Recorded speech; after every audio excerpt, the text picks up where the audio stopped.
Olá, pessoal do sexto ano! Nós vamos começar hoje a nossa quarta semana de arte. E hoje nós vamos para a unidade 2 da nossa apostila. Na aula passada, que ainda era da unidade 1, a gente falou sobre as pinturas, né? Sobre a pintura ilusória, as pinturas de paisagem. E hoje nós vamos começar a falar sobre as manifestações da arte no Brasil. Para começar com a arte no meio urbano. Então, olha só, o Brasil ele é formado por várias culturas, em especial a cultura indígena, né, os indígenas que já estavam aqui quando o Brasil foi descoberto, os europeus que vieram para colonizar o Brasil, os africanos que vieram junto nesse processo de colonização como escravos e também dos asiáticos. Então, são as 4 principais influências que nós temos na nossa cultura. E cada povo desse que veio para o Brasil, ele de alguma forma contribuiu para a nossa cultura. Então, nesse processo de estudar as manifestações culturais no Brasil, a gente vai ver um pouquinho também dessas raízes que nos influenciaram. Então, olha só, nessa unidade nós vamos falar das manifestações artísticas que saem um pouquinho daquele contexto mais tradicional de museu, de galerias e salas de arte. Nós vamos falar das manifestações de arte que acontecem no meio urbano, ok? Então, lá. A arte nas ruas. Como que funciona essa arte nas ruas? Ela é representada pelas pinturas nos muros, nos viadutos, colagem de stickers, vamos falar mais pra frente o que são os stickers, através das apresentações de dança, música, teatro, nas praças, dentro dos metrôs, dos ônibus, entre outros lugares. Esses artistas que produzem arte no meio urbano, a gente pode dizer que eles fazem arte de rua ou a chamada street art, que, né, traduzindo para o português, é arte de rua mesmo, mas aí eles usam às vezes esse nome em inglês para dar uma ênfase maior nessa corrente artística. Olha só, o que a gente não precisa para a arte urbana? Vamos só voltar ali. O controlinho da prof hoje está meio descontrolado. A arte na rua, a arte urbana, ela não precisa de espaço específico, ou seja, eu não preciso estar dentro de um museu, eu não preciso fazer essa arte numa galeria, dentro de um teatro como espaço físico, que a gente viu lá no início do nosso bimestre. A gente não precisa de um tempo específico, ou seja, aquela peça ou aquela dança tem que ter um tempo de 1 hora. É um repertório de balé, ele dura 2 horas e tem que durar 2 horas. Ou aquele teatro tem que ter começo, meio e fim, uma narrativa perfeita de um texto teatral. Nós não precisamos disso. Pode ser que aquela manifestação artística aconteça em 5 minutos, pode ser que aconteça de uma forma num dia e no outro dia seja completamente diferente, já vou dar alguns exemplos. Eu não preciso de um movimento cultural específico. Vai ter festival de teatro, então todo mundo vai apresentar teatro. Independente de nós termos esse movimento cultural específico, eu posso me manifestar artisticamente no meio urbano. E não precisa de reconhecimento. Nós vamos ver mais pra frente que alguns artistas dessa cultura e dessa arte urbana, eles nem se identificam. Eles são artistas anônimos que colocam nos seus trabalhos codinomes, nomes criados para identificar a arte, mas que não os identificam. Então, eles não estão buscando também reconhecimento. Então, o exemplo da foto que a prof colocou é a foto de uma galeria, né, de uma sala de arte, de um museu. Quando a gente fala de arte urbana, a gente descarta tudo isso aqui e olha o que a gente precisa. Especificamente da rua, do espaço urbano. Coloquei alguns exemplos. Viadutos, muros, espaços abandonados, praças e parques. Todos esses lugares se transformam no suporte da arte. Lembra? Suporte é onde a arte acontece, né? E no caso da arte urbana, a gente tem aqui alguns exemplos de suporte. Seguindo, a gente precisa falar de 3 coisas. Arte de rua, arte na rua e arte oficial. São 3 classificações das artes que nós encontramos no espaço urbano. O primeiro exemplo que a prof colocou aqui é a arte oficial. O que é essa arte oficial? É uma arte feita por artistas profissionais, mas é uma arte que ela é contratada principalmente por um governo ou por uma prefeitura. Não é simplesmente esse artista profissional pegar, ir lá e fazer um grafite no muro. Esse artista, para a arte oficial, ele precisa ser contratado por esse governo provavelmente vai passar por um processo de licitação para autorizar esse trabalho. Então, quando você vai numa praça e você vê uma escultura, uma estátua de alguma pessoa importante para aquela cidade, para aquele país ou até mesmo para aquele estado, provavelmente essa estátua foi encomendada, essa escultura foi encomendada por esse governo para um artista famoso. Geralmente, gente, são artistas reconhecidos que são contratados para essa arte oficial. Por exemplo, nós temos aqui em Curitiba o Museu do Olho, que é também conhecido como Museu Oscar Niemeyer. Por quê? O Niemeyer foi quem fez toda a arquitetura do museu. Ele foi contratado para fazer a arquitetura daquele museu. Então, a gente pode dizer que o Museu do Olho é uma arte oficial. Recapitulando, a arte oficial é um contrato que a prefeitura ou um governo faz para que um artista profissional desenvolva aquela obra. Aí a gente chega aqui, ó, arte na rua.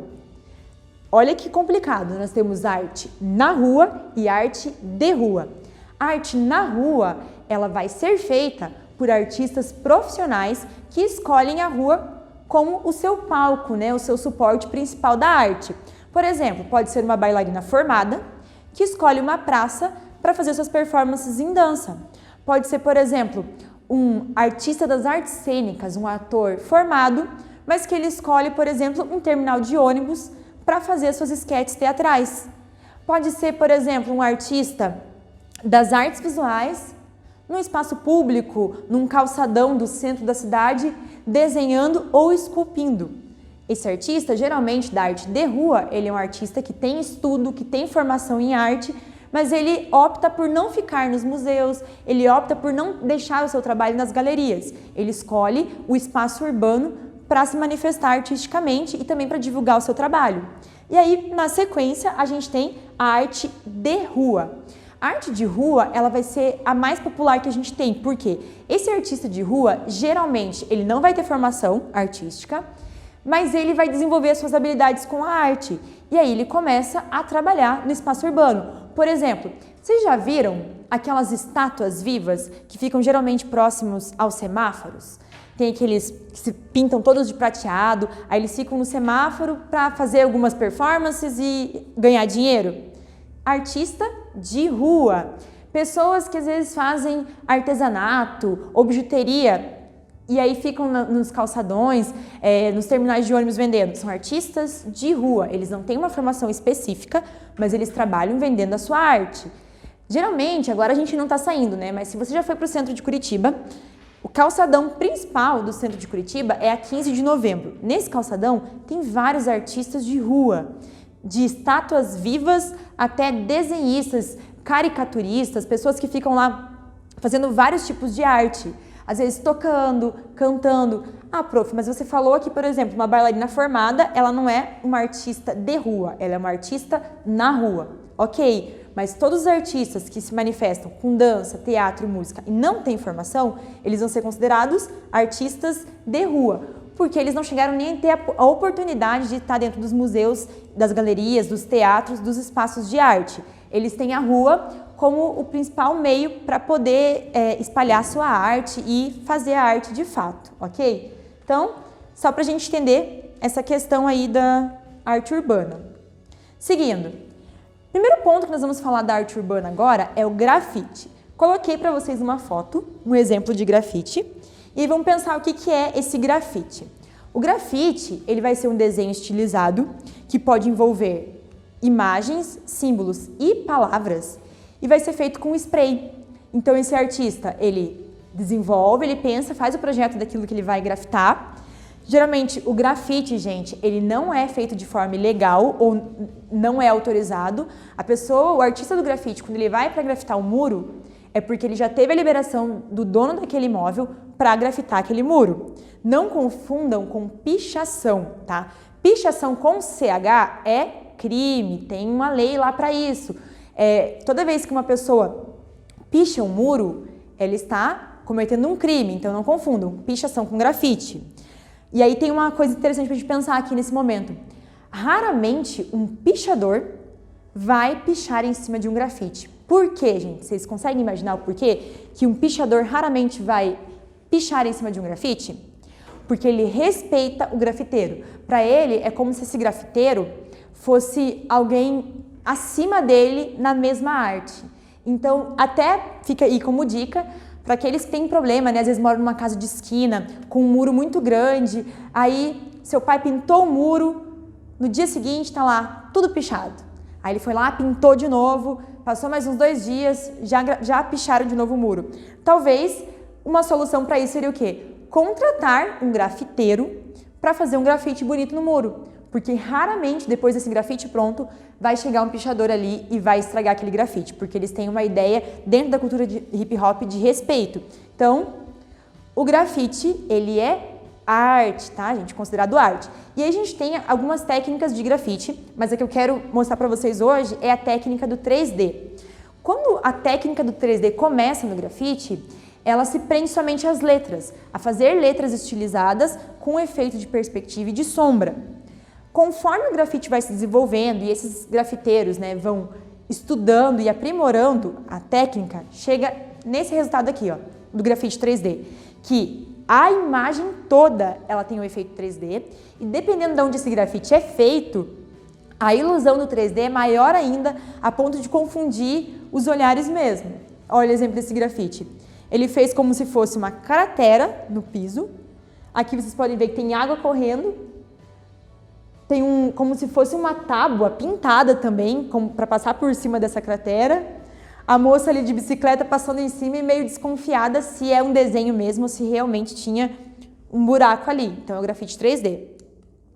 Mais um exemplo de grafite 3D. Gente, uma coisa bem legal que o grafite 3D faz é o quê? Aproveitar o espaço construído, a arquitetura do lugar, para grafitar utilizando esse espaço. E principalmente se for um espaço que já foi abandonado ou alguma estrutura que por algum motivo eles não utilizaram.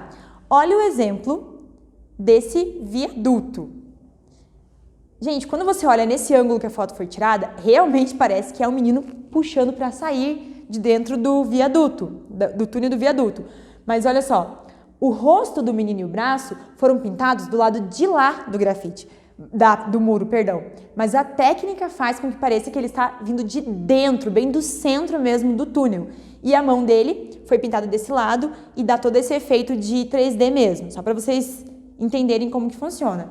E aí, quando geralmente os grafiteiros fazem esse grafite 3D, eles fotografam para registrar e fazem algumas brincadeiras, como por exemplo ali o rapaz fugindo do menino, né? Só pra gente conversar. Mais um exemplo de grafite 3D, fantástico também esse. Eu trouxe esses 3 exemplos, mas se você pesquisar na internet sobre grafite 3D, você vai encontrar inúmeros exemplos tão legais quanto os que eu trouxe para vocês hoje. Falamos do grafite, agora vamos falar do stencil, porque é a partir do stencil que nós vamos ter uma prática hoje, que nós vamos fazer aqui, vou mostrar para vocês como faz, depois vocês vão fazer em casa e vai ser a nossa atividade da semana. Na semana passada, a gente não fez atividade prática, lembra? A gente fez algumas atividades da apostila, então, para essa semana a gente já tem arte para fazer. Então, olha só, o que é o stencil? O stencil vai ser uma técnica que vai usar um molde para fazer esse desenho. E o stencil também faz parte da cultura hip hop e, consequentemente, faz parte dessa arte urbana, dessa arte na rua, né, no espaço urbano. Como que funciona o stencil? Eu faço um molde, depois que eu termino de desenhar esse molde, eu corto, e se ele é um molde, quer dizer o quê? Que eu vou ter partes nesse molde que são vazadas. Eu coloco no suporte que eu quero, geralmente vai ser no muro, e com o spray, esponja ou rolo de tinta, eu faço essa arte. Esse que vocês têm aqui se chama A Menina e o Balão. Essa arte aí é de um artista chamado Banksy. Esse é o nome dele que a gente conhece, né? É o codinome ou pseudônimo dele. O nome original dele, ninguém sabe o nome dele, ninguém nunca viu o rosto dele, e a única coisa que a gente sabe é que ele nasceu em Londres e que ele atuou muito tempo na Inglaterra, mas hoje ele é um artista conhecido mundialmente e tem obras dele em todo o mundo. Porém, a gente não sabe quem ele é. Essa obra dele ficou muito famosa porque, primeiro, pela questão do stencil no muro, e há uns 2 anos atrás ele reproduziu essa obra num quadro para um leilão. E esse quadro foi arrematado por mais de 3 milhões de dólares, se eu não me engano. E aí tem uma curiosidade que eu vou colocar para vocês lá no Classroom, depois um link, para vocês verem o que vai acontecer na hora que, eu não sei como é que é o nome da pessoa que bate o martelo no leilão, mas a hora que esse quadro é vendido e que é batido o martelo, acontece algo chocante, que eu não vou contar agora, eu vou deixar vocês curiosos. Você está assistindo a aula agora, já está aí no Classroom para você, no PDA certinho, o link, olha lá depois e vê o que aconteceu com essa obra, A Menina e o Balão, na hora do leilão, gente. Foi sensacional o que vai acontecer. E aí na próxima aula, eu explico para vocês depois o porquê de tudo desse vídeo. Agora eu deixei vocês bem curiosos, né? Não para a aula ainda. Assiste tudo e depois vai ver o vídeo. Então, essa imagem, ela foi feita com esse molde do stencil. O Banksy, ele fez o desenho, ele recortou. Tudo que vocês estão vendo em preto na imagem foram partes vazadas no molde, ou seja, o Banksy recortou e ficou vazado. Quando ele colocou o molde na parede e passou a tinta, tudo que estava vazado pegou tinta. Tudo que estava sem o vazado ficou da cor da parede. E depois ele fez separado o coração em stencil também. A nossa atividade vai ser bem mais simples, mas você vai ser livre para criar dentro disso. Primeira coisa que você precisa, você vai pegar uma folha, que pode ser sulfite ou até mesmo uma folha de caderno, e vai fazer um desenho. Gente, o desenho que você quiser. Eu fiz um exemplo mega simples, só para poder mostrar a reprodução dele até chegar no molde final. Então, primeira coisa, você pega uma folha e faz um desenho. Vamos supor que o desenho já está feito aqui, né? Eu fiz uma florzinha, bem simples, bem básica. 5 pétalas, o miolo da flor, o galinho e uma folhinha solta aqui. Percebam que o meu desenho ficou bem separado, vocês vão entender o porquê que ele fica tão separado. Terminou o seu desenho na folha, você vai escolher qual vai ser o suporte do seu stencil, qual vai ser o suporte do seu stencil. Você pode fazer em folha sulfite. Qual que é a questão da folha sulfite? Se você fazer o seu molde na folha sulfite, você vai poder usar uma única vez. Por quê? Como você vai usar tinta, a sua folha molde vai ficar muito mole. Pode ser até que depois que você usar, ela rasgue, e aí você não vai conseguir utilizar mais vezes. A ideia do stencil é justamente fazer um molde que você possa reproduzir essa mesma imagem quantas vezes você quiser e das cores que você quiser. Geralmente, a galera que faz stencil profissionalmente vai usar folhas de acetato ou radiografias velhas. Sabe a radiografia? Você machucou o braço, fez uma radiografia, aí veio aquela folha de raio-x, né? Aquela placa de raio-x. Aquele material é muito utilizado pelos grafiteiros e pela galera que trabalha com stencil para isso. Eles preparam todo esse material e eles utilizam essas placas porque elas são mais durinhas. Folha de acetato, a mesma coisa. Ah, posso usar uma folha de gramatura maior, por exemplo, um papel canson? Pode. Cartolina, papel cartaz, qualquer papel um pouquinho mais grossinho, dá também. E eu trouxe uma outra proposta para vocês, que é utilizar, talvez você tenha dessas pastinhas molinhas, que às vezes está velha, às vezes rasgou um lado, você pode usar também essas pastinhas. Mas eu vou mostrar para vocês os dois exemplos, usando a pastinha e usando a folha. Então, primeira coisa, você vai desenhar o que você quiser numa folha e essa é a sua base. Se você vai fazer com folha sulfite mesmo, essa folha que você desenhou, você já vai recortar o molde aqui. Como que funciona? Tudo que eu quero que tenha cor, eu vou cortar o molde vazado. Por isso que eu vou pintar aqui agora para vocês verem, ó. Se eu quero que essas pétalas fiquem pintadas, eu tenho que recortar, ó. Tudo que eu tô marcando de azul aqui, ó, eu vou ter que cortar e deixar vazado. Aqui não vai aparecer tanto, mas se eu quero que o galinho da minha flor seja colorido depois na hora do stencil, eu preciso recortar. Então, vamos ver comigo aqui, ó, no exemplo da folha. Tudo que eu pintei, eu vou ter que tirar. Na prática, seria isso aqui, ó. Percebem que se transformou num molde vazado? O meu tá marcado de canetinha, porque eu já fiz um exemplo dele, vou mostrar pra vocês daqui a pouco. Então, ó, tudo que eu quero que tenha cor no final do stencil, eu faço um molde vazado. Gente, ó, molde de folha sulfite, então dá pra fazer. A única questão é que quando eu usar a tinta, as bordinhas dele vão ficar mais moles e talvez eu não vou conseguir reaproveitar. Então, olha só, desenhei, escolhi. Ah, prof, eu quero fazer num plastiquinho para poder aproveitar depois, poder limpar o molde e usar mais vezes. Temos também o exemplo no plástico, ó, o molde vazado no plástico, o mesmo desenho que a prof fez ali, ok? Então tá, fez seu desenho, definiu aquilo que vai ser recortado ou não, e como que eu defino que vai ser recortado? Pintando. Tudo que eu quero que tenha cor, eu recorto. O que eu vou fazer agora? Eu vou mostrar para vocês fazendo no quadro. Vocês vão fazer na mesa, com calma, num suporte fixo, né, gente? Porque a mesa é um suporte fixo. Então, eu vou colar a folha aqui no quadro. Faz de conta que aqui é a mesa, tá? Você não vai precisar colar essa folha na mesa, porque a sua mesa é paradinha, né? Está na horizontal e não tem risco da folha cair. Então, esse aqui é o meu suporte, é a folha onde eu vou fazer o meu stencil. Eu pego o meu molde e vou posicionar em cima da folha. Só que se você ficar segurando só para passar tinta, o molde pode se mover e estragar o seu trabalho. Então, o molde precisa ser fixado na folha sulfite ou no seu caderno, onde você for realizar o stencil. Então, olha só. Eu vou colocar uma fita, lembrando que, de preferência, essas fitas assim, ó, estilo fita crepe. Se você colocar sulfite, nossa, eu esqueci o nome, durex. Na hora de tirar, você pode rasgar a sua folha suporte, a de baixo, tá? Então, o ideal é você usar a fita crepe. Vamos prender aqui. Lembra antes de forrar a sua mesa aí, né? Deixar o espaço organizadinho para você não fazer sujeira. Ó, esse plástico da pastinha, ele é bem molinho, eu consegui cortar com tesoura. Caso você queira usar folha de acetato, de repente pedaço de papelão, ou até mesmo uma radiografia velha, você não vai conseguir cortar com tesoura.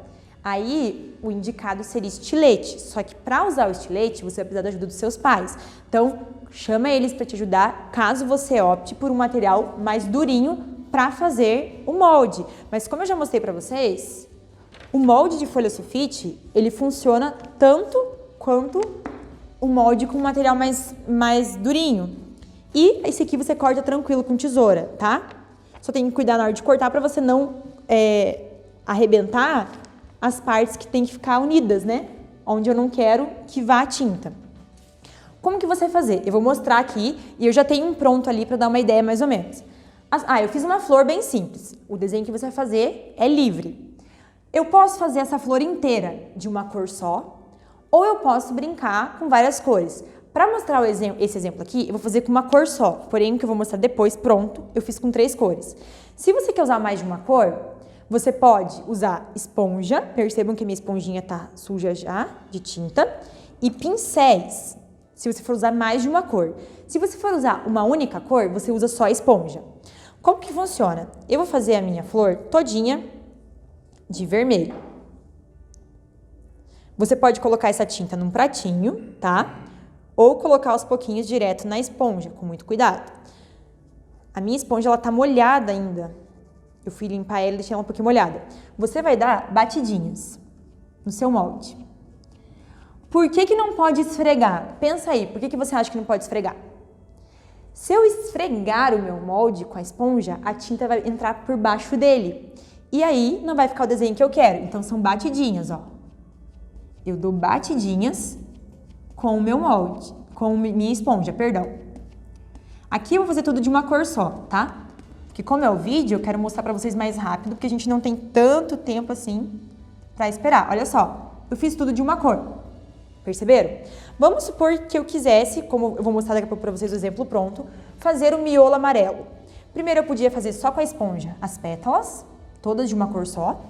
Com o pincel, fazer o miolo amarelo. Porém, eu não posso passar o pincel pintando, tá? Eu tenho que passar o pincel batendo, batidinhas com tinta para preencher. Se eu passar o meu pincel, as cerdas dele podem entrar embaixo do molde e borrar o molde. Posso fazer de amarelo o miolo. Posso pegar uma cor verde, por exemplo, e fazer o galho e a folhinha. A ideia é que você brinque com as cores. Prof, eu posso, se eu fosse fazer uma flor, por exemplo, uma pétala de cada cor? Poderia fazer tranquilamente. Mas aí, vai com calma para você não estragar o seu molde. Uma outra coisa importante, não dá para ser ansioso e fazer stencil, porque você terminou de passar a tinta e você já quer puxar o molde. Nesse puxar o molde, se tiver excesso de tinta ou a tinta estiver muito molhada, você pode borrar o seu trabalho e perder tudo que você fez até então. Então a ideia é que fique o trabalho, deixa ele secando, quando secar e tiver certeza que está seco, aí você tira a fita e tira o molde. Se for um molde de plástico como esse, você pode passar um paninho, eu já tinha utilizado ele para fazer o exemplo que eu vou mostrar para vocês. Eu passei um paninho e pude usar de novo. No caso do papel, provavelmente não vai poder usar. E ó, tem um exemplo para vocês aqui, com o mesmo molde. Aqui eu só fiz invertido, eu virei o molde do outro lado, agora que eu percebi. Ó, eu usei 3 cores, com a mesma técnica do stencil. Então, essa é a ideia do stencil. Você faz o desenho, tudo que eu escolher que eu quero que fique colorido, eu marco antes no meu esboço, eu preciso... Deixa eu virar aqui para vocês. Na folha de sulfite com um pouquinho molhinho. Ó, tudo que eu deixar vazado e eu recortar, vai ter cor. A hora que eu passar para o meu molde, quando secar aqui, vai estar com cor. Eu vou colocar para vocês podem verificar aí. Eu vou colocar esse exemplo que a gente fez agora na aula, para vocês verem como ele ficou pronto de uma cor só, ok? Então, por hoje é só. Eu aguardo a atividade de stencil de vocês e até a semana que vem.